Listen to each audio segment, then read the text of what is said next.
Buenas noches, compañeros y compañeras. Les va a dar una explicación al compañero subcomandante insurgente Marcos lo que hemos visto, lo que hemos analizado y lo que hemos decidido. Entonces le doy la palabra al compañero subcomandante insurgente Marcos. Buenas noches, buenas madrugadas, compañeros y compañeras de la Sexta, compañeros de los medios libres, para avisarles que les están plagiando todo el material que han mandado la agencia EFE, la BBC de Londres y los medios de paga nacionales. Están poniendo las fotos sin crédito, diciendo que son fotos tomadas de Twitter y otras cosas pues que ahí van a tener que lidiar cuando salgan. Entre la luz y la sombra. En la realidad, planeta Tierra, mayo del 2014. Compañera, compañero, compañeroa. Buenas noches, tardes, días en cualesquiera que sea su geografía, su tiempo y su modo. Quisiera pedirle a las compañeras, compañeros y compañeroas de la Sexta que vienen de otras partes, especialmente a los medios libres compañeros, su paciencia, tolerancia y comprensión para lo que voy a decir, porque estas serán mis últimas palabras en público antes de dejar de existir. Me dirijo a ustedes y a quienes a través de ustedes nos escuchan y miran. Tal vez al inicio o en el transcurso de estas palabras vaya creciendo en su corazón la sensación de que algo está fuera de lugar, de que algo no cuadra, como si estuvieran faltando una o varias piezas para darle sentido al rompecabezas que se les va mostrando, como que de por sí falta lo que falta. Tal vez después, días, semanas, meses, años, décadas después entienda lo que ahora decimos. Mis compañeros y compañeras del Ejército Zapatista de Liberación Nacional, en todos sus niveles, no me preocupan, porque de por sí es nuestro modo acá, caminar, luchar, sabiendo siempre que siempre falta lo que falta. Además de que no se ofenda a nadie, la inteligencia de los compas zapatistas está muy por encima del promedio. Por lo demás, nos satisface y enorgullece que sean de compañeras, compañeros y compañeroas, tanto del Sexta LN como de la Sexta, que se da a conocer esta decisión colectiva. Y qué bueno que será por los medios libres, alternativos, independientes, que este archipiélago de dolores, rabias y digna lucha que nos llamamos la Sexta, tendrá conocimiento de esto que les diré, donde quiera que se encuentren. Si a alguien más le interesa saber qué pasó este día, tendrá que acudir a los medios libres para enterarse. Va pues, bienvenidas y bienvenidos a la realidad zapatista. 1. Una decisión difícil. Cuando irrumpimos e interrumpimos en 1994 con sangre y fuego, no iniciaba la guerra para nosotras, nosotros los zapatistas. La guerra de arriba, con la muerte y la destrucción, el despojo y la humillación, la explotación y el silencio impuestos al vencido, ya la veníamos padeciendo desde siglos antes. Lo que para nosotros inicia en 1994 es uno de los muchos momentos de la guerra de los de abajo contra los de arriba, contra su mundo. Esa guerra de resistencia que día a día se bate en las calles de cualquier rincón de los 5 continentes, en sus campos y en sus montañas. Era y es la nuestra, como la de muchos y muchas de abajo, una guerra por la humanidad y contra el neoliberalismo. Contra la muerte nosotros demandamos vida. Contra el silencio exigimos la palabra y el respeto. Contra el olvido, la memoria. Contra la humillación y el desprecio, la dignidad. Contra la opresión, la rebeldía. Contra la esclavitud, la libertad. Contra la imposición, la democracia. Y contra el crimen, la justicia. ¿Quién con un poco de humanidad en las venas podría o puede cuestionar esas demandas? Y en ese entonces muchos escucharon. La guerra que levantamos nos dio el privilegio de llegar a oídos y corazones atentos y generosos en geografías cercanas y alejadas. Faltaba lo que faltaba y falta lo que falta, pero conseguimos entonces la mirada del otro, su oído, su corazón. Entonces nos vimos en la necesidad de responder a una pregunta decisiva. ¿Qué sigue? En las tétricas cuentas de la víspera no entraba la posibilidad de plantearnos pregunta alguna, así que esa pregunta nos llevó a otras. ¿Preparar a los que siguen en la ruta de la muerte? ¿Formar más y mejores soldados? ¿Invertir empeños en mejorar nuestra maltrecha maquinaria de guerra? ¿Simular diálogos y disposición para la paz para seguir preparando nuevos golpes? ¿Matar o morir como único destino? ¿O debíamos reconstruir el camino de la vida, ese que habían roto y siguen rompiendo desde arriba? El camino no solo de los pueblos originarios, también de trabajadores, estudiantes, maestros, jóvenes, campesinos, además de todas las diferencias que se celebran arriba y abajo se persiguen y se castigan. ¿Debíamos inscribir nuestra sangre en el camino que otros dirigen hacia el poder? ¿O debíamos voltear el corazón y la mirada a los que somos y a los que son lo que somos? Es decir, los pueblos originarios, guardianes de la tierra y la memoria. Nadie lo escuchó entonces, pero en los primeros balbuceos que fueron nuestras palabras, advertimos que nuestro dilema no estaba entre negociar o combatir, sino entre morir o vivir. Quien hubiera advertido entonces que ese temprano dilema no era individual, tal vez hubiera entendido mejor lo que ha ocurrido en la realidad zapatista en los últimos 20 años. Pero les decía yo que nos topamos con esa pregunta y ese dilema, y elegimos. Y en lugar de dedicarnos a formar guerrilleros, soldados y escuadrones, preparamos promotores de educación, de salud, y se fueron levantando las bases de la autonomía que hoy maravilla al mundo. En lugar de construir cuarteles, mejorar nuestro armamento, levantar muros y trincheras, se levantaron escuelas, se construyeron hospitales y centros de salud, mejoramos nuestras condiciones de vida. En lugar de luchar por ocupar un lugar en el Partenón de las muertes individualizadas de abajo, elegimos construir la vida. Esto en medio de una guerra que no por sorda era menos letal. Porque, compas, una cosa es gritar no están solos, y otra enfrentar solo con el cuerpo una columna blindada de tropas federales, como ocurrió en la zona de los Altos de Chiapas. Y a ver si hay suerte y alguien se entera, y a ver si hay un poco más de suerte y el que se entera se indigna, y a ver si hay otro poco más de suerte y el que se indigna hace algo. En el entretanto, las tanquetas son frenadas por las mujeres zapatistas, y a falta de parque fue con mentadas de madre y piedras que la serpiente de acero tuvo que echarse para atrás.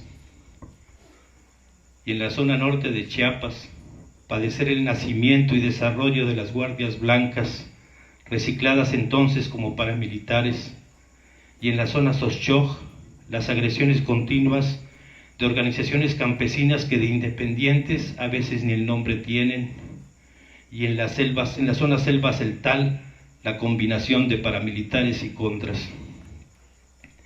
Y una cosa es gritar, todos somos Marcos, o no todos somos Marcos, según el caso o cosa, y otra la persecución con toda la maquinaria de guerra, la invasión de poblados, el peinado de montañas, el uso de perros amaestrados, las aspas de los helicópteros artillados alborotando los copetes de las ceibas, el vivo o muerto que nació en los primeros días de enero de 1994 y alcanzó su nivel más histérico en 1995 y el resto del sexenio del ahora empleado de una transnacional, y que esta zona de selva fronteriza padeció desde 1995 y a la que se suma después la misma secuencia de agresiones de organizaciones campesinas, uso de paramilitares, militarización, hostigamiento.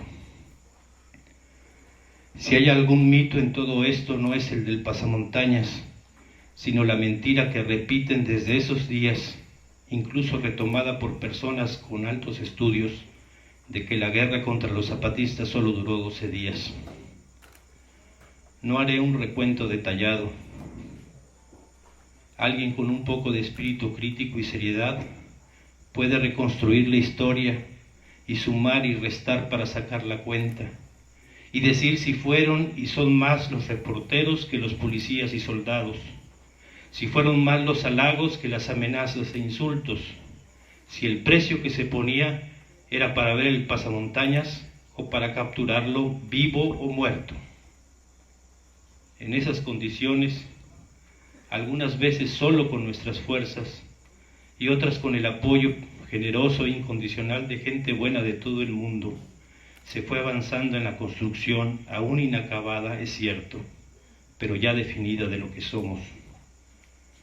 No es entonces una frase afortunada o desafortunada, según se le vea desde arriba o desde abajo, la de que aquí estamos los muertos de siempre, muriendo de nuevo, pero ahora para vivir. Es la realidad. Y casi 20 años después, el 21 de diciembre del 2012, cuando la política y el esoterismo coincidían, como en otras veces, en predicar catástrofes que siempre son para los de siempre, los de abajo, repetimos el golpe de mano del 1 de enero del 94 y sin disparar ni un solo tiro, sin armas, con nuestro solo silencio, postramos de nuevo la soberbia de las ciudades, cuna y nido del racismo y el desprecio. Si el 1 de enero del 94 miles de hombres y mujeres sin rostro atacaron y rindieron las guarniciones que protegían las ciudades, el 21 de diciembre del 2012 fueron decenas de miles que tomaron sin palabras los edificios desde donde se celebraba nuestra desaparición. El solo hecho inapelable de que el EZLN no solo no se había debilitado, mucho menos desaparecido, sino que había crecido cuantitativa y cualitativamente, hubiera bastado para que cualquier mente medianamente inteligente se diera cuenta de que en esos 20 años algo había cambiado al interior del EZLN y de las comunidades. Tal vez más de alguno piense que nos equivocamos al elegir, que un ejército no puede ni debe empeñarse en la paz. Por muchas razones, cierto, pero la principal era y es porque de esa forma terminaríamos por desaparecer. Tal vez es cierto, tal vez nos equivocamos al elegir cultivar la vida en lugar de adorar a la muerte. Pero nosotros elegimos no escuchando a los de fuera, no a quienes siempre demandan y exigen la lucha a muerte, mientras los muertos los pongan otros. No, elegimos mirándonos y escuchándonos, siendo el botán colectivo que somos. Elegimos la rebeldía, es decir, la vida. Eso no quiere decir que no supiéramos que la guerra de arriba trataría y trata de imponer de nuevo su dominio sobre nosotros. Supimos y sabemos que una y otra vez habremos de defender lo que somos y como somos. Supimos y sabemos que seguirá habiendo muerte para que haya vida. Supimos y sabemos que para vivir morimos. 2. ¿Un fracaso? Dicen por ahí que no hemos logrado nada para nosotros. No deja de sorprender que se maneje con tanto desparpajo esta posición. Piensan que los hijos e hijas de las comandantes y comandantes debieran disfrutar de viajes al extranjero, de estudios en escuelas privadas y luego de altos puestos en la empresa o en la política, que en lugar de trabajar la tierra para arrancarle con sudor y empeño el alimento, deberían lucirse en las redes sociales, divirtiéndose en los antros, exhibiendo lujos. Tal vez los subcomandantes deberían procrear y heredar a sus descendientes los cargos, las prebendas, los templetes, como hacen los políticos de todo el espectro. Tal vez deberíamos, como los dirigentes de la CIOAC histórica y de otras organizaciones campesinas, recibir privilegios y paga en proyectos y apoyos, quedarnos con la mayor parte y dejar a las bases solo unas migajas a cambio de que cumplan las órdenes criminales que vienen de más arriba.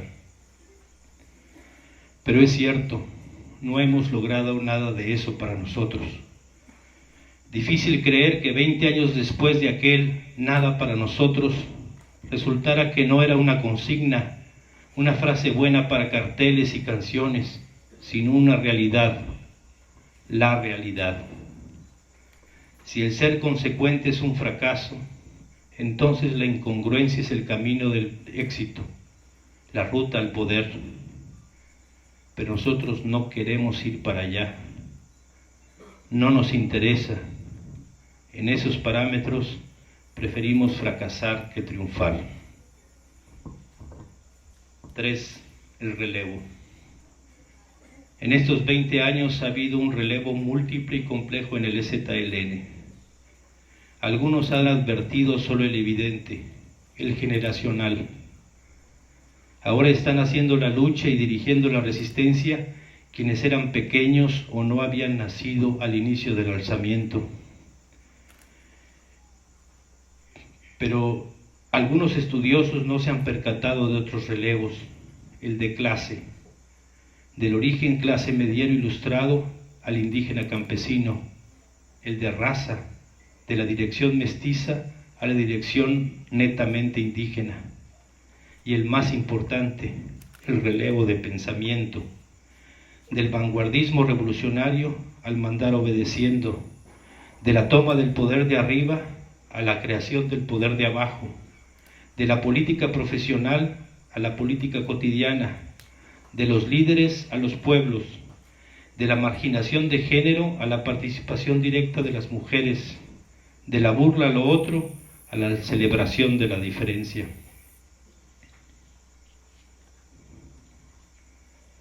No me extenderé más sobre esto porque ha sido precisamente el curso, la libertad según los zapatistas, la oportunidad de constatar si en territorio organizado vale más el personaje que la comunidad.